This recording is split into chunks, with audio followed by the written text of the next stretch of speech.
María Corina Machado, líder de Vente Venezuela, partido de oposición en Venezuela, habló con la FM del video en el cual increpó a militantes para que dejar de proteger al régimen de Nicolás Maduro. Según dijo, los militares respaldan al líder del régimen, pero van a casa y no tienen que comer, al igual que sus familias. Por eso se acercó a ellos y los intentó convencer de perder el miedo. Además, aseguró, con el respaldo de la comunidad internacional a Juan Guaidó como presidente interino de Venezuela esta vez es distinto. Hoy vemos el Grupo de Lima jugando un rol preponderante y desde luego la posición de Estados Unidos, agregó Machado, quien dijo que Nicolás Maduro está atrincherado en Miraflores mientras la comunidad internacional respalda a Guaidó. De hecho, aseguró, decir que él asumió autoproclamándose es un error, toda vez que sostuvo lo que se hizo fue proceder conforme dicta la Constitución cuando no hay presidente. Según Machado, las fuerzas del orden están cansadas, pero no se han sublevado del todo contra Nicolás Maduro porque es incierto saber hasta cuándo un uniformado soportará la crisis. De todas consideró un avance la manera en que la cabeza del régimen está siendo acorralado. Es un momento tremendamente complejo, señaló. Esto no lo para nadie. Cada minuto que Maduro permanece en el poder disminuye su capacidad, debe entender que el tiempo se le acabó, agregó. María Corina Machado también se refirió al anuncio de Guaidó según el cual no descarta una amnistía para Nicolás Maduro una vez Venezuela recupere su camino hacia la democracia. Dado el momento se evaluará. Está en la mesa esa amnistía, esas garantías para todos los que estén dispuestos a ponerse del lado de la Constitución, dijo Guaidó. Al respecto, la líder de Vente Venezuela aseguró hay que lograr que el costo de permanencia en el poder sea mayor que el costo de salida, ofrecer garantías para aquellos que están facilitando el proceso de transición, al hacer hincapié en que tal amnistía no puede traducirse en impunidad.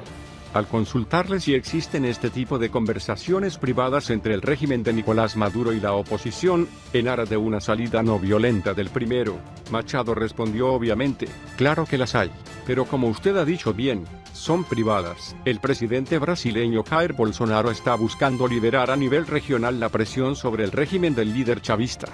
El presidente interino de Brasil, el general Hamilton Mourão, propuso la creación de un corredor de escape para que el presidente de Venezuela, Nicolás Maduro, abandone el país tras la autoproclamación del líder parlamentario opositor, Juan Guaidó, como mandatario interino. Yo todavía creo que la gran misión que todos los países tienen es ofrecer una salida para Maduro y su gente. Tiene que haber un corredor de escape, declaró Mourão en una entrevista con la cadena Globo News. Tenemos que dejar un lugar para que Maduro y su banda escapen, deja que se vaya y que el país se reconstruya a partir de ahí, agregó Mourão, que quedó a cargo del país en ausencia del presidente Jair Bolsonaro, quien participó hasta este jueves en el Foro Económico Mundial de Davos, Suiza. Estados Unidos y 11 de los 14 países del Grupo de Lima, entre ellos Brasil, reconocieron el miércoles a Guaidó como presidente encargado de Venezuela, denunciando la ilegitimidad del régimen de Nicolás Maduro. Brasil quiere liderar presión. Estados Unidos dijo ese día que todas las opciones serán analizadas si Maduro responde con violencia a las protestas. Bolsonaro afirmó, en una entrevista con la televisión Record, que la historia ha demostrado que las dictaduras no entregan el poder de forma pacífica, pero consideró que Brasil ha llegado al límite de lo que puede para restablecer la democracia en Venezuela. En lo que supone un giro radical de la diplomacia brasileña, el presidente brasileño está buscando liberar a nivel regional la presión sobre la dictadura de Nicolás Maduro. Brasil y Venezuela comparten una frontera de cerca de 2.200 kilómetros.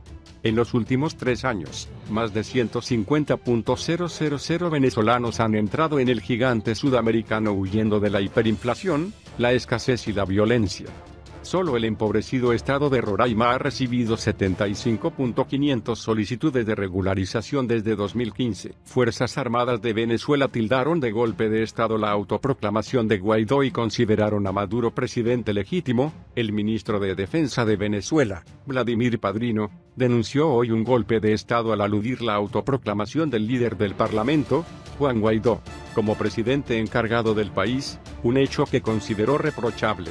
Alertó al pueblo de Venezuela que se está llevando un golpe de estado contra la institucionalidad, contra la democracia, contra nuestra constitución, contra el presidente Nicolás Maduro, presidente legítimo, aseguró el ministro, flanqueado por toda la cúpula militar. Al leer un comunicado ante la prensa, el ministro señaló que sectores de ultraderecha auspiciados descaradamente por agentes imperiales fraguan desde hace tiempo un vulgar golpe de Estado contra el gobierno legítimamente constituido de Venezuela. Según el ministro, ese plan criminal llegó ayer al límite de altísima peligrosidad al haber Guaidó pretendido instalar un gobierno paralelo de facto para, dijo, generar caos y anarquía. Poco antes, 8 generales que comandan regiones estratégicas del país ratificaron su lealtad y subordinación absoluta a Maduro, en mensajes difundidos por la televisión estatal. La Fuerza Armada, que se define como chavista y antiimperialista, es considerada como el principal sostén de Maduro, que enfrenta el rechazo de una buena parte de la población por la debacle económica que sufre el país petrolero. Ayer, ante una multitudinaria manifestación de seguidores, el jefe del Parlamento se autoproclamó el miércoles presidente encargado de Venezuela, para, dijo, lograr el cese de la usurpación, un gobierno de transición y elecciones libres. De inmediato, Guaidó fue reconocido por el presidente Donald Trump, seguido por una decena de países de América Latina y Canadá. Efectivos de compañías militares privadas que han realizado misiones secretas para Rusia se han trasladado a Venezuela en los últimos días para defender a Nicolás Maduro. Nuevo capítulo del choque entre potencias en el teatro de operaciones venezolano.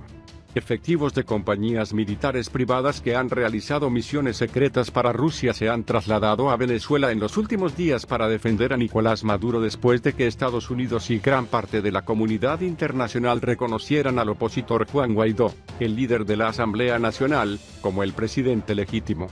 Según informa la agencia Reuters, que cita fuentes cercanas a estas compañías, un contingente de estos mercenarios ya está desplegado en Venezuela, aunque las fuentes desconocen cuándo llegaron al país ni qué papel jugarán en la crisis política.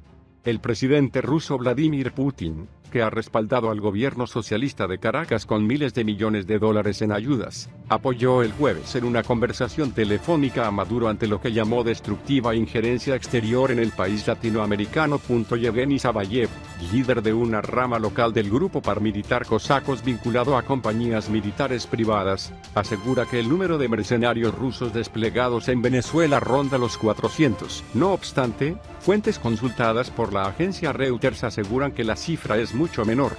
Dichos mercenarios están vinculados al grupo Wagner, cuyos miembros, la mayoría exmilitares, combaten en la clandestinidad en Siria o Ucrania. Esta compañía militar privada es propiedad de Yevgeny Prigozhin, un empresario ruso conocido como el chef de Putin, gracias a una serie de lucrativos contratos de catering para abastecer al Kremlin. El grupo Wagner está liderado por el ucraniano Dmitry Utkin. Citando contactos con la estructura de seguridad estatal de Rusia, Savayev declara a la agencia Reuters que el contingente viajó a Venezuela a principios de esta semana, 1 o 2 días antes de las protestas antigubernamentales que se saldaron con 26 muertos por heridas de bala, según el Observatorio Venezolano de Conflictividad Social. Los mercenarios habrían llegado en 2 aviones a La Habana, Cuba, desde donde se trasladaron a Venezuela en vuelos comerciales, siempre según Savayev, que añade que la misión del contingente es proteger a Maduro ante cualquier intento de arresto por parte de sus propias fuerzas de seguridad. El gobierno de Maduro asegura que frustró el lunes un intento de golpe de Estado protagonizado por unos 20 miembros de la Guardia Nacional Bolivariana que se declararon en rebeldía en Cotiza, un barrio de Caracas a 1 kilómetro del Palacio de Miraflores, la sede presidencial. Las especulaciones sobre un golpe de Estado, así como las detenciones de mandos militares, son habituales desde hace años, aunque la primera vez que Maduro habló de asonada fue apenas un día después de ganar la presidencia, el 14 de abril de 2013. Una de las fuentes rusas citadas bajo anonimato, un excombatiente cercano al grupo Wagner, asegura que una avanzadilla de estos mercenarios llegó a Venezuela en mayo de 2018, cuando se celebraron los comicios boicoteados por la oposición en las que Maduro logró la reelección. Este viernes, Maduro ha prometido que derrotará íntegra y absolutamente el golpe de Estado orquestado en su contra desde Estados Unidos y ha advertido a la oposición de que ha dado un paso en falso al haber optado por la autoproclamación de Juan Guaidó como presidente del país. Putin, que recibió a Maduro en Moscú en diciembre para firmar acuerdos por valor de $6.000 millones, denunció ayer que la destructiva injerencia exterior pisotea burdamente las normas universalmente aceptadas del derecho internacional. El presidente ruso expresó su respaldo al gobierno legítimo de Venezuela en el marco del agravamiento de la crisis política provocada desde el exterior, informó el Kremlin en un comunicado.